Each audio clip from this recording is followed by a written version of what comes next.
Уважаеми зрители, при мен в студиото е Николай Малинов, както ви казах и преди рекламите, генерален секретар на Международно движение Русофили. Нали така е? Да.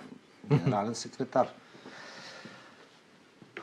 Сега, Ники, да питам, понеже нещо на мен, честно казано, последните особено дни не ми става ясно какво се случва. Някаква абсолютна какафония. Всеки ден излизат нови неща, даже всеки час. Пък някой се присъединява към някакъв план, други предлагали контраплан, пък той не е одобрен. Между другото, Лавров добре им каза, че това е мегафонна дипломация и той също няма намерение да влиза в този тон. То по принцип, за да е ясна цялата картина, трябва да видим така си представим, че имаме една делва, в която се нареждат първо големите камъни, после малките камъчета, после пясъка и накрая сипваш вода.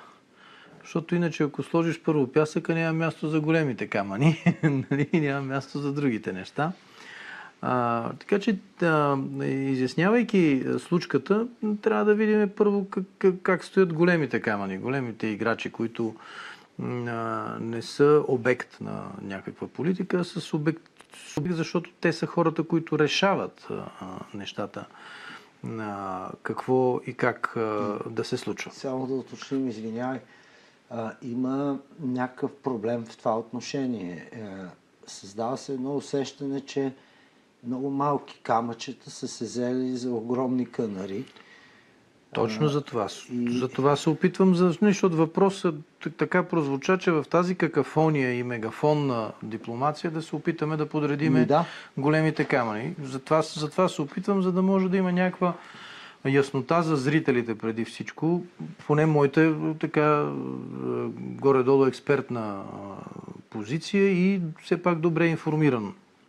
Смятам, че съм особено от гледна точка на руснаците, които водят преговорите, защото аз там все пак говоря с хората, които участват по някакъв начин в тези преговори и каквото могат да открия от така зад завесата, какво се случва в голямата игра, в голямата политика. Така или иначе, може би е добре да спомена нещо, което преди години беше казал Кисинджер. Той каза, че войната в Украйна е една стратегическа грешка на Запада. Тактически да, ние по един или друг начин ще отслабиме в момента Русия, но какво правиме с Китай, отслабвайки Русия? Китай става един много опасен стратегически опонент, враг, както искате. А в сблъсъка с Китай Русия е много важна да не стои отстрани и да наблюдава как те се взаимно неутрализират, а да бъде част от Запада. Тоест, постъпвайки по този начин с Русия, по който постъпиха специално в Украйна, когато ръководството на Русия, патриотите в Русия, защото Путин е един патриот, нямаше друг избор, освен да тръгне да защитава рускоговорящото население в Украйна.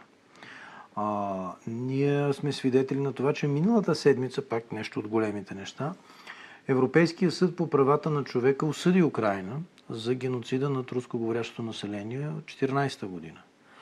Освен това сме свидетели на един грандиозен скандал корупционен.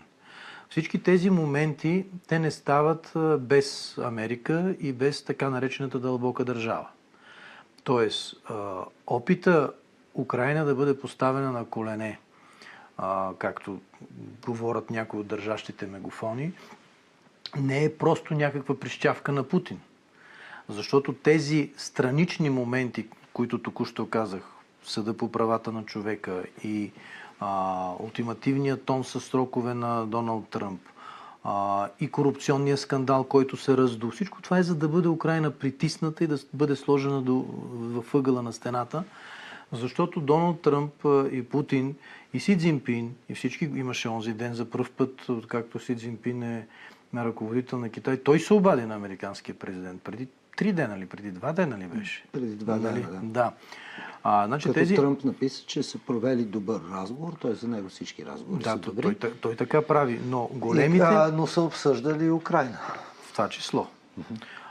Но големите се договарят. Специално това, което се случва в Аляска и не е на повърхността, са тези 5-6 пункта, по които американците и руснаците се договарят, които са много по-важни за американците от пункта Украйна. Украйна далеч не е на първо място в тези пунктове. Значи на първо място в преговорите се говори за технологии, които позволяват да се превърне човечеството от планета на дефицита в планета на излишък. Говори се за съвместно строителство на 100 атомни станции и една на Луната. Има технологии, които тази атомна станция ще изпраща с лазер електроенергията на Земята. Има втори въпрос, който е свързан с Арктика, където 1/3 от благата на човечеството се намират.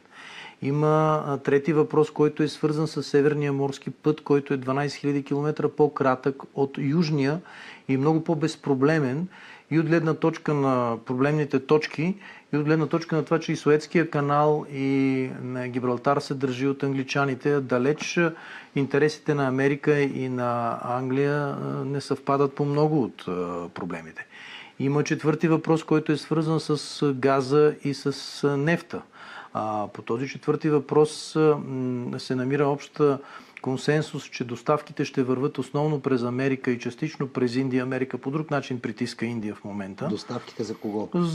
Включително за Европа, да. За Европа, да. И тази прекрасна разлика от $200, която винаги е имало и е оставала в социалните системи на Европа в продължение на десетилетия, тя ще бъде разделена между руснаци и американци.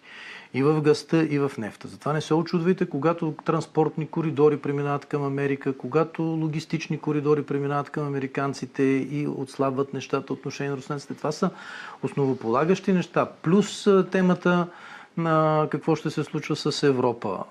Превръщането на Европа в халифат. Не отказването от страна на Европа от джендърната политика. Не отказване на Европа от страна... Вчера съда в Люксембург, съда на Европейския съюз, с тази връзка, само все пак и да го информираме и зрителите, са излезли с постановление, решение, което постановява, че гей браковете трябва да бъдат признавани от всяка държава членка, дори и да са сключени в чужбина. До това...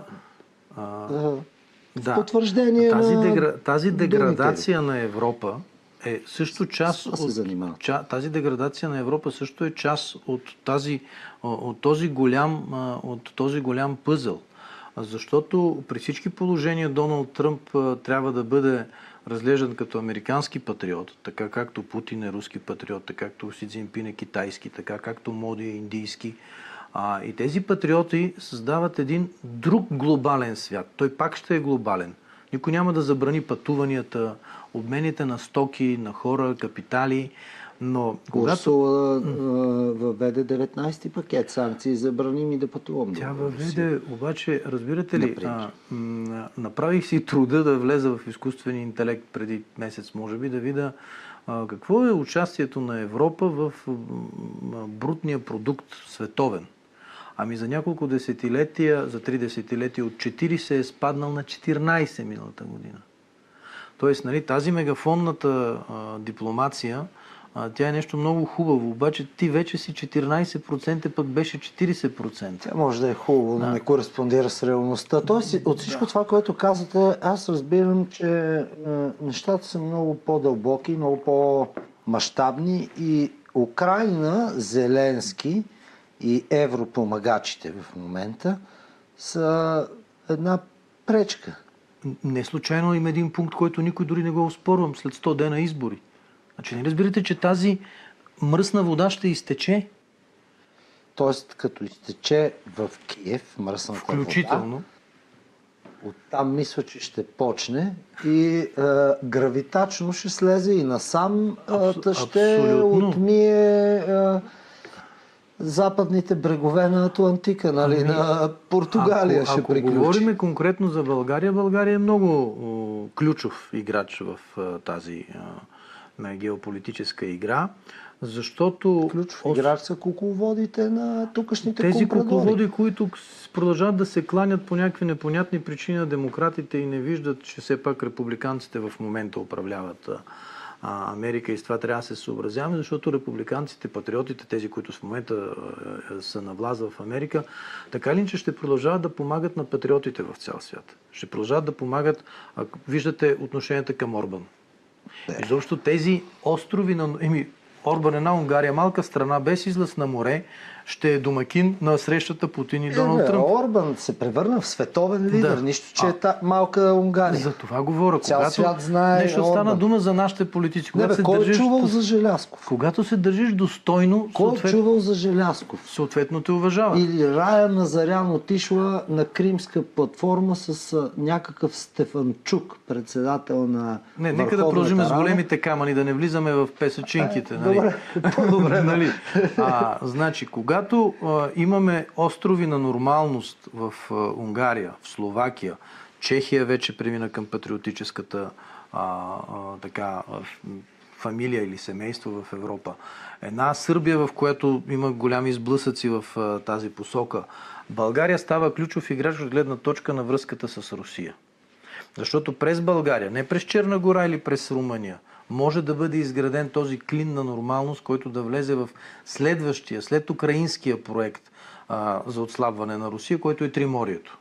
Да. И ако България стане това свързващо звено, тази пета или шеста страна, която влезе в зоната на нормалност в патриотичен план, нали, ако дай Боже, политици, които имат потенциал патриотичен, говоря в България, като българския президент или като други политици, които се опитват да обединят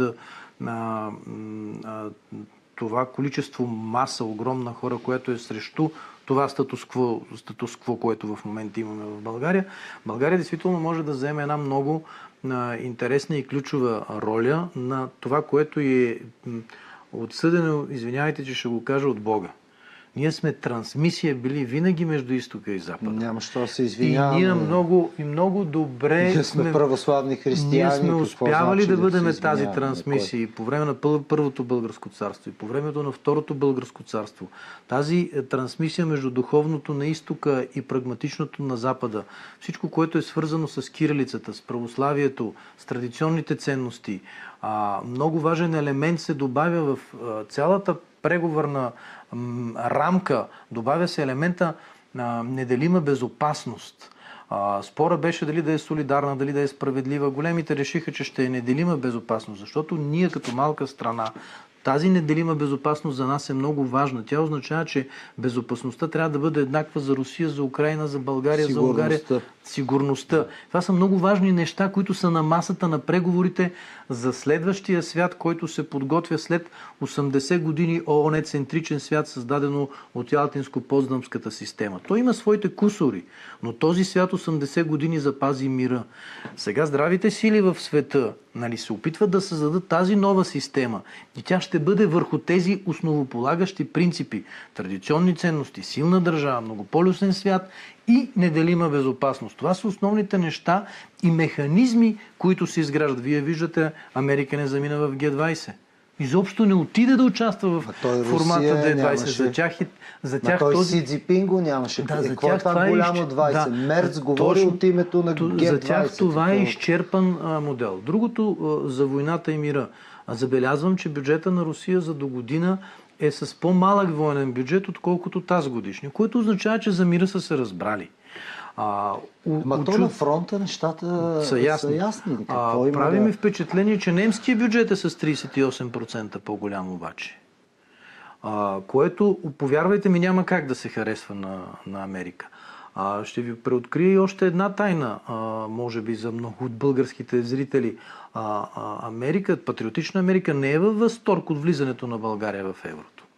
Нали, Америка не е най-големият приятел на еврото. Не ни помогнаха да не влезем. Явно не са. Явно тези сили набират сила. И те ще намират сила следващите 5-10 години. Ние не бива да си представяме, че нещата ще станат веднага. Имаше шанс, Ники. Протестирахме енергично, борихме се, излезнаха много хора. Трябваше малко подкрепа от някъде да дойде. Вчера имах разговор с един от моите приятели, който е преговарящ в тези процеси. По други въпроси, викаме как върват нещата. Вика, имаме един нов елемент, вика, много сложен, защото се опитваме все пак до някаква степен да отчетеме позицията и на тия с мегафоните, защото оказва, нали, никой не е вечен, Доналд Тръмп не е вечен.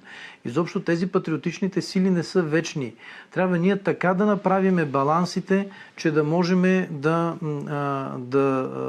да стопираме евентуално нови агресии. Аз му казвам, напомням му нещо, защото той е колега, международник.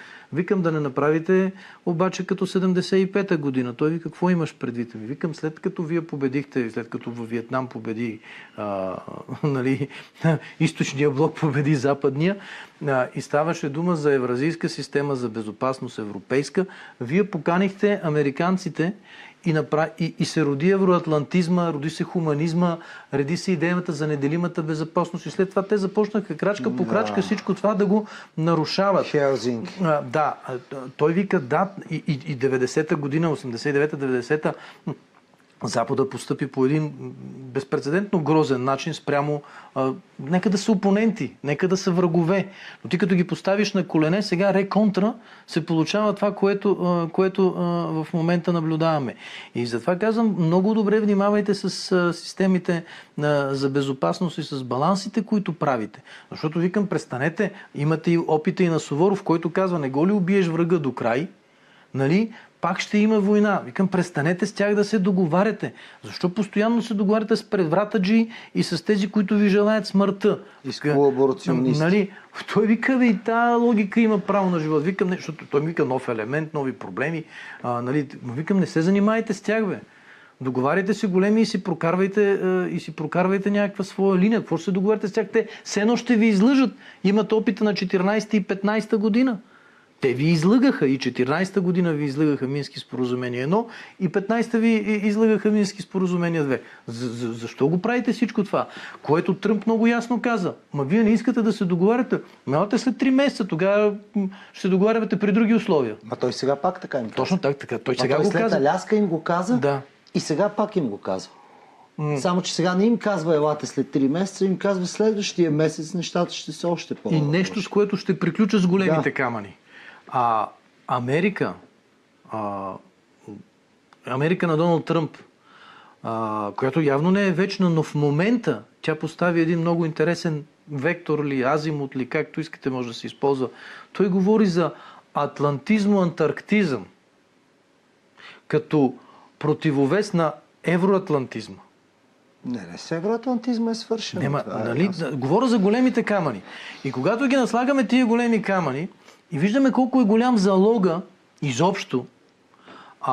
Може би ще добавя още един от големите камъни. Благодаря ти. Само един. И да завършим само един, да. С това. Значи, дълбоката държава, това са хора, които не искат да се чува какво правят, затова така ги наричаме, нали? Им съвпадат интересите. Да. Значи, те работят последния начин от векове. Прави се война, печели се от война. Идваш, възстановяваш територията, печелиш от възстановяването на територията.